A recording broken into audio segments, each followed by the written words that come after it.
നിങ്ങൾക്ക് കുറച്ച് questions attempt ചെയ്യാനുള്ള സ്ട്രാറ്റജി ഉണ്ടാക്കി തരിക, അത് മാത്രമാണ് എന്റെ ഡ്യൂട്ടി. അതായത് നിങ്ങൾ ലീവ് ചെയ്യുന്ന കുറച്ച് ക്വസ്റ്റ്യൻസ് നിങ്ങൾ ആക്ച്വൽ പ്രിലിംസോ PTSോ എഴുതുമ്പോൾ ക്വസ്റ്റ്യന്റെ വലിപ്പമോ ഫാക്ച്വൽ ആ ക്വസ്റ്റ്യന്റെ ഫാക്ച്വൽ കണ്ടന്റോ എന്ത് വേണമെങ്കിലും വെച്ചിട്ട് നിങ്ങൾ ലീവ് ചെയ്യുന്ന കുറച്ച് കാര്യങ്ങൾ നിങ്ങൾക്ക് അറ്റംപ്റ്റ് ചെയ്യാനുള്ള ഒരു സ്ട്രാറ്റജി, അല്ലെങ്കിൽ നിങ്ങൾക്ക് അറ്റംപ്റ്റ് ചെയ്യാനുള്ള ഒരു ധൈര്യം എന്ന് പറയണ്ട, നിങ്ങൾക്ക് അറ്റംപ്റ്റ് ചെയ്യാനുള്ള ഒരു എന്താ പറയാ ഒരു ടെക്നിക്ക് ഉണ്ടാക്കി തരാം. അടുത്ത തവണ നിങ്ങൾ ആ ക്വസ്റ്റ്യൻ എഴുതുമ്പോൾ ആക്ച്വലി നിങ്ങൾക്ക് പ്രിലിംസിന് ഒരു 2 മാർക്ക് അല്ലെങ്കിൽ 4 മാർക്ക് എക്സ്ട്രാ കിട്ടുന്ന രീതിയിൽ. നിങ്ങൾക്ക് എല്ലാവർക്കും അറിയാം പ്രിലിംസിൽ 2 മാർക്കിന്റെ വാല്യൂ. 4 മാർക്കിനാണ് എന്റെ ഫസ്റ്റ് പ്രിലിംസ് പോയത്. സോ 4 മാർക്കിന്റെ വാല്യൂ എനിക്ക് നല്ലപോലെ അറിയാം. എനിക്ക് അതും മനസ്സിലായില്ലെങ്കിൽ നിങ്ങൾക്ക് അറിയാമെന്ന് വിശ്വസിക്കുന്നു. ദേവി നന്ദന IFS എത്ര പേർക്ക് അറിയാമെന്നറിയില്ല. ദേവി നന്ദന ആക്ച്വലി പ്രിലിംസ് ക്ലിയർ ചെയ്തത് 0.25 മാർക്കിനാണ്. 0.25 ആ വർഷം ക്ലിയർ ചെയ്തു. പിന്നെ അവിടെ തന്നെ മെയിൻസും ഇന്റർവ്യൂ ക്ലിയർ ചെയ്ത ആ വർഷം തന്നെയാണ് IFS കിട്ടുന്നത്. സോ ഒരു 0.25 1 മാർക്ക് ഒക്കെ ഭയങ്കര ഡിഫറൻസ് ആയിരിക്കും. അപ്പൊ നിങ്ങൾ അടുത്ത തവണ പ്രിലിംസ് എഴുതുമ്പോൾ, നിങ്ങൾ ഈ വരുന്ന പ്രിലിംസ് എഴുതുമ്പോൾ നിങ്ങൾക്ക് ഒരു ക്വസ്റ്റ്യൻ കൂടുതൽ അറ്റംപ്റ്റ് ചെയ്യാൻ പറ്റുക, അല്ലെങ്കിൽ ഒരു ക്വസ്റ്റ്യനിൽ അറ്റംപ്റ്റ് ചെയ്ത് 2 മാർക്ക് കിട്ടിയാൽ ഈ സെഷൻ കൊണ്ട് നിങ്ങൾക്ക് ഒരു ഗുണമുണ്ട്. അതാണ് ആക്ച്വലി ഈ സെഷൻ കൊണ്ട് ഉദ്ദേശിക്കുന്നത്. അല്ലാതെ നിങ്ങളെ GS കണ്ടന്റ് വലുതാക്കുക, നിങ്ങളെ ക്വസ്റ്റ്യൻ ചോദിച്ച് ബുദ്ധിമുട്ടിക്കുക, ആ കാര്യങ്ങളൊന്നുമില്ല.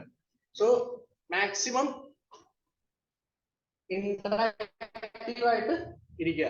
നിങ്ങൾ ഇന്ററാക്റ്റീവ് ആയില്ലെങ്കിൽ നിങ്ങൾ ഇരുന്ന ഫ്രണ്ടിൽ നിന്ന് ഉറങ്ങിക്കഴിഞ്ഞാൽ ഞാനും ഉറങ്ങും.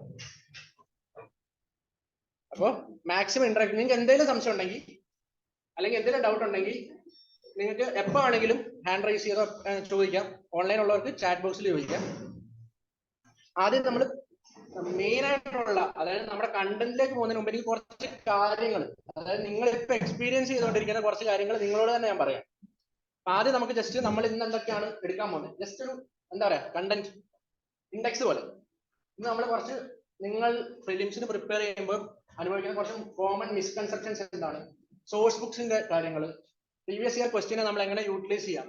എല്ലാവരും ഫസ്റ്റിലെ പറയുന്നതാണ് PYQ എല്ലാവരും PYQ നോക്കണം. എങ്ങനെയാണ് നോക്കുന്നത്, എന്ത് രീതിയിൽ നോക്കണം, അതാണ്. പിന്നെ മാപ്പിംഗ്. ആക്ച്വലി മാപ്പിംഗിന്റെ കാര്യം എന്താണെന്ന് വെച്ച് കഴിഞ്ഞാൽ 2020 വരെ മാപ്പിങ്ങിന് അത്ര ഇമ്പോർട്ടൻസ് UPSC കൊടുത്തിട്ടില്ല എന്നാണ് എന്റെ വിശ്വാസം. കൊടുത്തിട്ടുണ്ട്, അവിടെ ഇവിടെ ആയിട്ട് കുറച്ച് ക്വസ്റ്റ്യൻസ് ചോദിച്ചിട്ടുണ്ട്. പക്ഷെ 22 പ്രിലിംസിൽ 4 ക്വസ്റ്റ്യൻ ഉണ്ടായിരുന്നു. ഈ വർഷത്തെ പ്രിലിംസിൽ 7 question. So 7 question is equal to 14 mark. 14 മാർക്കിന്റെ ഇമ്പോർട്ടൻസ് ഇപ്പൊ ഞാൻ പ്രത്യേകം പറയണമെന്ന് എനിക്ക് തോന്നുന്നില്ല. 14 മാർക്ക് അടുത്ത തവണ കൂടാം കുറയാം. UPSC ഓരോ സ്ട്രാറ്റജീസ് അവർ മാറ്റി തിരിച്ചും ചെയ്തുകൊണ്ടിരിക്കുകയാണ്. അപ്പോൾ മാപ്പിംഗ് കൂടാൻ പറയാൻ ചാൻസ് ഉണ്ട്. എസ്പെഷ്യലി എനിക്ക് തോന്നുന്നു ഈ വർഷം മിനിമം 2 ക്വസ്റ്റ്യൻ ഉണ്ടാവും. കാരണം നമ്മുടെ ചുറ്റിനും അത്രയ്ക്ക് കാര്യങ്ങൾ നടന്നുകൊണ്ടിരിക്കുകയാണ്. ഇവിടെ ഇന്ത്യ തന്നെ പല രാജ്യങ്ങളുമായിട്ട് പ്രശ്നങ്ങളുണ്ട്, ടൈഅപ്സ് ഉണ്ട്, ഫ്രീ ട്രേഡ് എഗ്രിമെന്റ്സ് സൈൻ ചെയ്തിട്ടുണ്ട്. സോ എവിടെയെങ്കിലും എന്തെങ്കിലും ഇട്ട് ചോദിക്കാം. ഈ വർഷം അവരെന്താ ചെയ്തതെന്ന് വെച്ച് കഴിഞ്ഞാൽ മാപ്പിങ്ങിന് കുറെ സ്ഥലങ്ങൾ ഒരേ ക്വസ്റ്റ്യനിൽ മാച്ച് ദ ഫോളോയിങ് പോലെ ആക്കി ചോദിച്ചിട്ടുണ്ട്. അപ്പൊ നിങ്ങൾക്ക് ഒരു സ്ഥലം മാത്രം അറിഞ്ഞിരുന്നിട്ട് കാര്യമില്ല. സോ ബേസിക്കലി നിങ്ങൾ എന്താ ചെയ്യേണ്ടത്, പത്രം വായിക്കുക. ഇന്ന് പത്രം ആരൊക്കെ വായിച്ചു?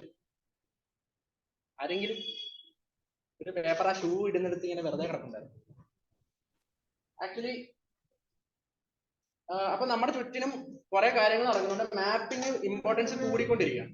പിന്നെ MCQ ആപ്റ്റിറ്റ്യൂഡ്. ഇത് ആക്ച്വലി എന്താണെന്ന് പറഞ്ഞു കഴിഞ്ഞാൽ ഇത് UPSC നമുക്ക് കുറച്ച് ക്വസ്റ്റ്യൻസ് ഇട്ട് തരും.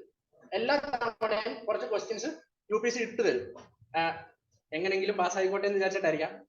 അപ്പൊ ആ ക്വസ്റ്റ്യൻസ് എങ്ങനെ മനസ്സിലാക്കാം, എങ്ങനെ അറ്റംപ്റ്റ് ചെയ്യാം. കുറച്ച് ചിലപ്പോൾ ക്വസ്റ്റ്യന്റെ വലിപ്പം കുറച്ച് വലുതായിരിക്കും, വലിയ ക്വസ്റ്റ്യൻസ് ആയിരിക്കും. അത് കാണുമ്പോൾ നമ്മുടെ മൈൻഡിൽ ഒരു ഫിയർ ഉണ്ടാവും. അയ്യോ ഇത്രയും വലിയ ക്വസ്റ്റ്യൻ ഒക്കെ വായിച്ച് തീരാൻ തന്നെ സമയം എടുക്കും. ടൈം മാനേജ്മെന്റ് പ്രശ്നമായിട്ടുള്ളവർക്ക് പിന്നെ പറയാൻ വേണ്ട, തൊടുകയില്ല, അത് വിട്ട് കളയും. അപ്പോൾ അങ്ങനെയുള്ള ക്വസ്റ്റ്യൻസ് കാണുക, എങ്ങനെ ഒന്ന് സോൾവ് ചെയ്യാം. ജസ്റ്റ് കുറച്ച് ഷോർട്ട് കട്ട്സ്. പിന്നെ കറണ്ട് അഫയേഴ്സ് എന്ന് പറഞ്ഞു കഴിഞ്ഞാൽ ആക്ച്വലി UPSC ചോദിക്കുന്ന മിക്ക ക്വസ്റ്റ്യൻസും പത്രത്തിൽ നിന്നാണ്. ഡയറക്റ്റ് ആർട്ടിക്കിൾസ് നമ്മൾ കളയുന്ന, അല്ലെങ്കിൽ നമ്മൾ വായിക്കുമ്പോൾ നമ്മളോട് പറഞ്ഞിട്ടുണ്ട്. ഫോർ എക്സാമ്പിൾ ഞാൻ ഒരു കാര്യം, നിങ്ങളോട് ന്യൂസ് പേപ്പർ വായിക്കുമ്പോൾ പൊളിറ്റിക്കൽ ന്യൂസ് ഇമ്പോർട്ടന്റ് അല്ല എന്നൊരു പറച്ചിലുണ്ട്, പൊതുവെ പറയാറുണ്ട്. നമ്മുടെ ആന്ധ്രയില് ഒപ്പോസിഷൻ ലീഡറിനെ അറസ്റ്റ് ചെയ്ത കാര്യം എല്ലാവർക്കും അറിയാമെന്ന് വിശ്വസിക്കുന്നു. ജയിലിലാണ് ആള്. പഴയ മുഖ്യമന്ത്രി ആയിരുന്നു, ഇപ്പൊ ജയിലാണ്. അതൊരു പൊളിറ്റിക്കൽ ന്യൂസ് ആണ്. അതിന് നമ്മുടെ UPSC യാതൊരു ബന്ധമില്ല. ആക്ച്വലി ഒരു ലിഫ്റ്റ് ഇറിഗേഷൻ പ്രോജക്റ്റിൽ അഴിമതി കാണിച്ചിട്ടാണ് ആള് ജയിലിൽ പോയത്. ലിഫ്റ്റ് ഇറിഗേഷൻ വരുമ്പോൾ നമുക്ക് ഇമ്പോർട്ടന്റ് ആണ്. സോ നിങ്ങൾ ഇനി ക്വസ്റ്റ്യൻസ് അല്ലെങ്കിൽ പത്രം വായിക്കുമ്പോൾ അന്ന് മൈൻഡിൽ വെക്കുക, നമുക്ക് വേണ്ട ഇന്ത്യക്ക് അല്ലെങ്കിൽ നമ്മുടെ ഇന്ത്യയുമായിട്ട് ബന്ധപ്പെട്ട ഇമ്പോർട്ടന്റ് പ്രോജക്ട്സോ അങ്ങനെ എന്തെങ്കിലും കാര്യങ്ങളിൽ ഈ പൊളിറ്റിക്സ് ഉൾപ്പെടുന്നുണ്ടെങ്കിൽ നമ്മൾ പൊളിറ്റിക്കൽ ടോപ്പിക്സ് കംപ്ലീറ്റ്ലി ഒഴിവാക്കാനാണെങ്കിൽ നമ്മൾ പാർലമെന്റിൽ ഒരു വിഷയവും എടുക്കാൻ പറ്റില്ല. സോ നിങ്ങൾ അതും കൂടെ ശ്രദ്ധിക്കുക. ഇമ്പോർട്ടന്റ് ആയിട്ട് ഉള്ള ന്യൂസുകൾ സ്കിപ്പ് ചെയ്യാതെ നോക്കുക. മാക്സിമം പത്രം വായിക്കാൻ നോക്കുക. നോട്ട്സ് ഉണ്ടാക്കാൻ പറ്റിയില്ലെങ്കിൽ പോലും അറ്റ്ലീസ്റ്റ് തവണയെങ്കിലും ഓടിച്ചിട്ടായാലും ഒരു 10 മിനിറ്റ് ഹെഡ്ലൈൻസ് എങ്കിലും വായിക്കാൻ നോക്കുക. എന്നിട്ട് അതിൽ നിങ്ങൾ കാണുന്ന ഇമ്പോർട്ടന്റ് ആയിട്ടുള്ള ടോപ്പിക്സ് കാണുകയാണെങ്കിൽ ജസ്റ്റ് ഒന്ന് ഗൂഗിൾ ചെയ്യുക. എല്ലാവരും ആ ടോപ്പിക് അടിക്കുക, UPSC അടിച്ചു കൊടുത്താൽ ഇഷ്ടം പോലെ സോഴ്സസിൽ നിന്ന് വരും. സോ നിങ്ങൾ അതൊന്ന് ശ്രദ്ധിക്കുക. പിന്നെ സ്ട്രാറ്റജീസ്, ടാസ്കിങ്, ടൈം മാനേജ്മെന്റ് അതിനെ കുറിച്ച് ഞാൻ അവസാനം പറയാം. അപ്പൊ ആദ്യം നമുക്ക് മിസ്കൺസെപ്ഷൻ വെച്ച് തുടങ്ങാം. ആക്ച്വലി ഇതല്ല എന്റെ ആക്ച്വലി ടോപ്പിക്ക്. പക്ഷെ ജസ്റ്റ് നിങ്ങൾ ഇപ്പൊ അനുഭവിക്കുന്ന കുറച്ച് കാര്യങ്ങൾ ഞാൻ പറയുന്നുള്ളൂ. സെയിം എക്സ്പീരിയൻസ് ചെയ്തുകൊണ്ടാണ് ഞാൻ പറയുന്നത്.